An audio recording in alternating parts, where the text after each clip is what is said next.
ahambuga z'ekitongore eki eziri kushangwa omuri Kabale ogu yashobora enshonga bwenki obwa hati nibajaguza emyaka 10 eibahiti omundu kujaguza emyaka 10 nikisiima ruhanga munonga kureba ngu yakisya hanuya tekintu nekintu ky'amaani nitumusiima abokutuheereza abo bantu nitumusiima abokutuheereza ohokutaaha kandi nitumusiima kutuheereza abahara barungi nabo barikiriza ngu abantu babahwere rero nabo bakatamu amaani nabo bakaba abahara b'ekitiinisa. Ogu yagumizamu yashobora obwa hati abaana bakuhika 215 nibo ekitongore kiriyo nikireeberera kandi yashoborera n'omuringo ogu bakubatungamu. Abo baana tutubiiha ahari abapoliisi kandi twenda kusiima partners biitu police na probation office nibo bari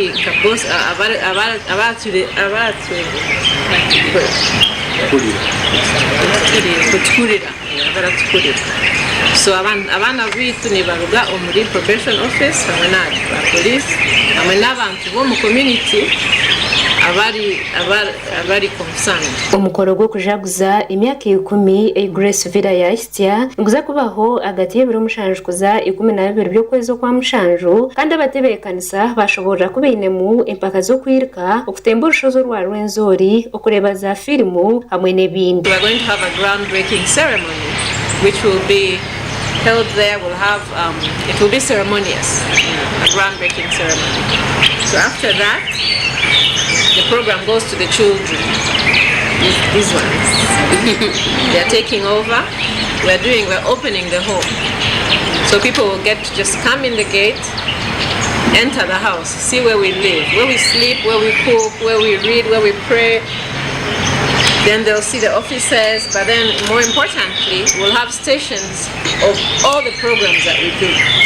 So GraceVilla has many pillars. Kendeje yagumizamu yashobora ku ekigenderero cy'abo bwa hati no kureba ngo bayamba abana babishiki kubasa kwega emyoga etari yemwe nemwe. Ogu najyangu no bariyo nibakore byona bitashamiriro kubaho ecyakorwa kureba ngo barekeraho abana abakunagwa. Many times the families of those children, the distant families, are already very poor and they can barely support their own families. Another situation that we have is a father passes away and then a mother finds someone new. Then we have children who run away, kids who are not maybe being abused at home, so they run away. I think for me, if you ask me, I'd say the biggest thing behind it is alcohol. Twagambaho na bamwe abantu abakwatirweho ekitongore cya GraceVilla bitu batushobora amagaragu babenu barabamu ekitongore eki kitakatandikire kubahwera. Gwe kubiri 13 ngatandika kuba umwana wo mugiji kandi kugambira ndi mwaka gwa kashatu a University ya African Leadership kandi kora course ya financial management ningeje kurebera kasente mu university barikweta Glasgow Caledonian University in the UK kandi gutiya ndikuza mu Silicon Valley kola business summer course ninga shkwegali emerging technologies nka blockchain, artificial intelligence and virtual reality omuhangeje ya California mu America narisho mu kibuga cy'akweta San Francisco Palo Alto. Ninsima mukama kubane mbabazi n'ebintu byingi byabireho that kunameze na that life was too harsh that I couldn't stay at home. One day one of the teachers yanyeta yangambira ngo shinyo kwata was always akarama byone binabe bitwirendara bamu so izuba rimwe yagamba na truth ya muza nanda basakwija kwa GraceVilla kandi kuyobwe mpaho life change. Orukura ekitongore eki omu district ya Kabale omukyara Monica Muhumuza yatushobora ku ekitongore cya GraceVilla kiyambireho abana bingi mu myaka 10 eibahiti. The orphaned ones, the stranded ones, the missing children.